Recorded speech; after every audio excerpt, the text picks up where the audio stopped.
Señor, usted tiene una pregunta, pero sí, pero usted puede venir al micrófono, por favor. Yes, my name is Marcelo Cavarossi. I'm from Argentina, and thank you very much for the presentation, Mr. Rospars. I have one question which refers to two stages of the process, and it relates to tensions, because when talking about the campaign stage, you referred to this powerful movement of the volunteers, the grassroots, and so on, and at the same time we know that Barak Obama was very successful in emerging from the party structure in Illinois, at least. And obviously that means that he was also successful, although I found out that he had one defeat in one of the primaries at some point of the history, but he was very successful with the traditional party leadership.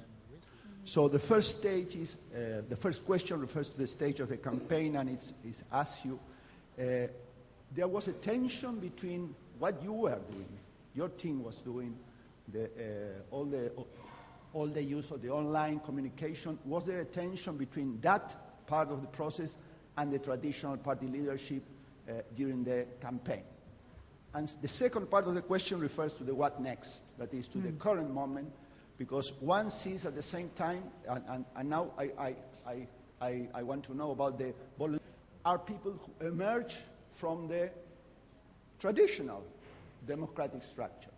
So how do you solve, or how do you relate to the tension? I imagine that there is a tension between that image of the party, of the volunteers and the new participants, because at the same time they found out that many of the people that had been named by Obama in his cabinet, especially in the economic team, but also elsewhere, of the presidential team coming out from the very traditional structure of the party, and or also from Wall Street, some people, and at the same time relating in a meaningful and powerful way, in a continuous way, with the new people who had come into the campaign and the new grassroots organizations of the Democratic Party.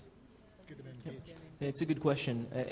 There's a presumption that there was a lot of tension between the new way of doing things, if you will, and the sort of old way of running campaigns. And the truth is that there wasn't one, because the new way is the same as the old way.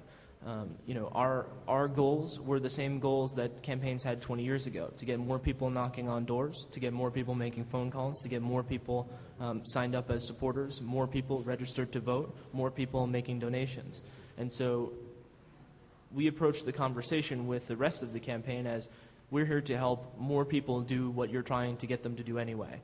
And so when you sort of get past that sort of, oh, this is the new stuff, cultural thing, it's really that sense of investment by me and my team in the traditional goals of the campaign was what I think made us successful. I mean, we had a fantastic partnership with the field organization, and we learned from them and they learned from us, but it was a fantastic partnership, and it was only because we were able to achieve those partnerships that we were able to be successful. If we had tried to do our own thing in a corner by ourselves, we wouldn't have had nearly the impact that we did. So that's the answer to the first question. On the second part, I think that people are excited to be part of the growing movement for change behind Barack Obama and his policies. And so whether it was during the general election after we became the Democratic nominee or now, all of these people support the president and support what he's trying to do, because he's trying to do the things we talked about during the campaign. And so what we're seeing is a real renaissance inside the party of people reviving those institutions with new energy and life. And so it's actually been a pretty amazing thing to watch all of these people after the campaign get involved locally, and some of them are deciding to run for office themselves. In South Carolina, we mentioned before, there's a guy who was a volunteer for our campaign who was elected mayor of his town just recently. So it's a good thing, and we saw this in the campaign. People also expected when after building this grassroots movement in 2007, that when we started to put staff into the states where we hadn't had staff before,